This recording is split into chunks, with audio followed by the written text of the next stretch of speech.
I need you to do something very important. The night we arrived here, and we crashed the RV and we were trapped inside, you had a dream. Do you remember? Lake of Tears? That's right. Do you know why? It's here, and I need you to find it. From just dropped episode 2, and Jim Matthews is dead. His body was hanging upside down in that barn with his chest ripped open and a message written on the wall behind him. The family said goodbye. Tabitha sat beside his corpse and stroked his face. Ethan broke down. Julie went back into the ruins trying to undo what cannot be undone. And then at the end of episode 2, Ethan sees him. Not a dream, not a hallucination, not grief doing what grief does to a child who just lost his father. Jim is standing there. Ethan runs to him. Jim hugs him back. A real hug, physical, present. And then Jim looks Ethan in the eye and gives him a task. Find the Lake of Tears. And before Ethan can ask why, before Jim can explain anything, Tabitha calls out from nearby. Ethan turns around for 1 second, and when he turns back, Jim is gone. Now, every viewer watching that scene felt the same thing. Relief that Jim came back. Warmth at the father-son moment. Heartbreak at Ethan saying he wanted to send Thomas a message so Jim wouldn't be alone in the afterlife.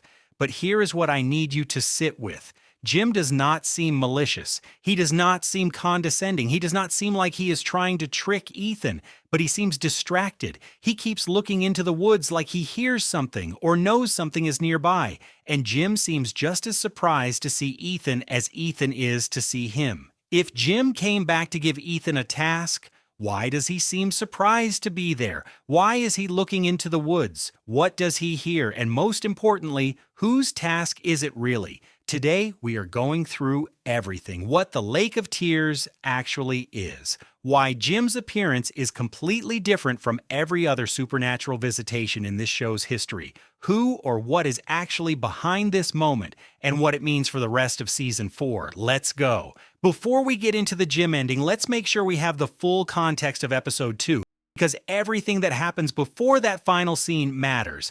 Episode 2 opens with a new death and a devastating reveal. The residents wake up to find a bloody, dripping bag hung from the motel sign. Tabitha assumes the worst, that Jim's body is inside. She sends Julie and Ethan away to protect them. Boyd and Jade cut it down and open it, and it is full of goat heads. That is when they hear Julie screaming from the barn, because that is where Jim's body actually is. Strung up, chest hollowed out, and written on the wall behind him in letters nobody can ignore. Knowledge comes at a cost.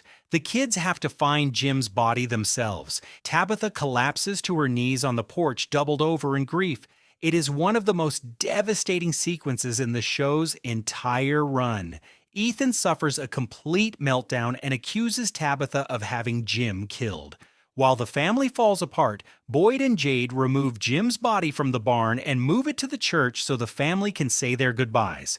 Meanwhile, Boyd corners Elgin and gives him an ultimatum. Keep quiet about what happened with Fatima and Smiley, or Boyd will blame Tilly's death on him and put him in isolation.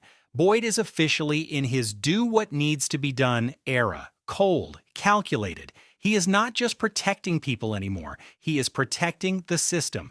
Julie goes to Randall and tells him she needs to go back into the ruins. She tells him, "When I walked into those ruins, I went somewhere. And if I did it once, I can do it again. Even if there's the slightest chance, I have to try." She goes back in, she goes somewhere. While Donna is watching the house, Ethan uses Julie as a distraction and slips out alone. When Ethan meets Jim, he tells him, "I thought maybe I could send Thomas a message, the real Thomas, that he should look for you, so you wouldn't be alone." Read that again. This child lost his father today, and his first instinct, his one desperate act of love, is to go find the radio that contacts the dead so he can ask his baby brother to find Jim in the afterlife and keep him company. That is the emotional center of this entire episode, and it is the moment Jim chooses to appear. Ethan rushes to hug Jim, and Jim reciprocates the hug physically. Jim tells him things are going to get tough for the family, so Ethan needs to man up and look after Tabitha and Julie. And then Jim gives Ethan a task. Find the Lake of Tears. Ethan asks why they cannot find it together, Before Jim can answer, Tabitha calls out. Ethan turns around. When he turns back, Jim is gone. Tabitha doesn't believe Ethan when he tells her what happened. She thinks he is hallucinating from grief. Wikipedia confirms Ion Bailey as Jim Matthews is listed as guest in Season 4, confirming he will appear again beyond this episode. From has given us supernatural visitations before. Father Khatri appears to Boyd repeatedly. Tom appears to Jade. The Ankowi children appear to Tabitha.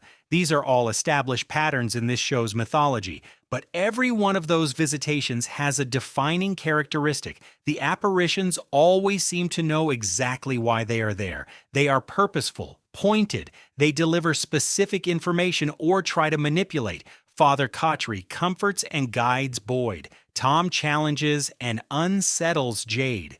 The children call out Ankui with intention. Jim feels completely different. He does not seem malicious. He does not seem like he is trying to trick Ethan, but he seems distracted. He keeps looking into the woods like he hears something or knows something is nearby. Jim seems just as surprised to see Ethan as Ethan is to see him. This distraction is the smoking gun. If Jim came back specifically to give Ethan this task, if this was Jim's mission from beyond, he would know why he was there. He would not seem surprised. He would not be looking into the woods like something else has his attention. He would be present, focused, purposeful. He is none of those things. He seems like he stumbled into this moment the same way Ethan did.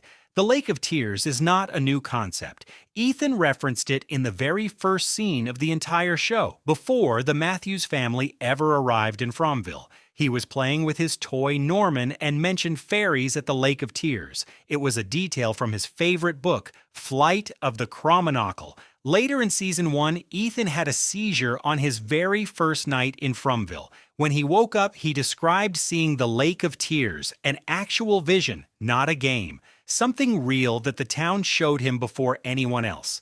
Now here is the critical question. The Lake of Tears is a location embedded in Fromville's mythology, connected to the Ankui children to the show's deepest supernatural layer. How does Jim know about it? Jim was a regular person, an engineer, a father, a man trying to keep his family alive and find a way home. Jim was never shown having any special connection to the town's deeper mythology. He was never shown knowing about the Lake of Tears. So who told him? Or more precisely, who is using him to deliver this message? Here's the top 3 theories. Theory 1.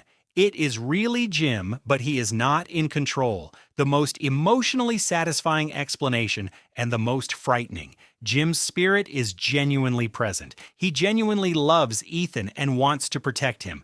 But the task he delivers, find the Lake of Tears, was placed in him by something else. The town, or the boy in white, or some deeper force is using Jim's love for his son as a delivery mechanism for a message Jim himself does not fully understand. That is why he seems distracted. He knows he is supposed to say something, but does not entirely know why. He is a messenger who was not told the full message. Theory 2. The boy in white is channeling through Jim. The boy in white has communicated through other people and other forms throughout the show. He pushed Tabitha out of the lighthouse. He guided Victor and Sarah to safety. He operates through the town's supernatural framework to steer residents toward the truth. What if the boy in white, knowing that Ethan would not trust a stranger, would not follow a voice, would not listen to anyone except his father, chose Jim's form as the vehicle for this message? Jim's love for Ethan is the most powerful conduit available. The boy in white simply used it. The important thing is that this does not feel like Boyd seeing Father Khatri or Jade seeing Tom. Those appearances usually feel pointed, confrontational, or manipulative. Jim feels different, beneficial, strange, and maybe even a little dangerous.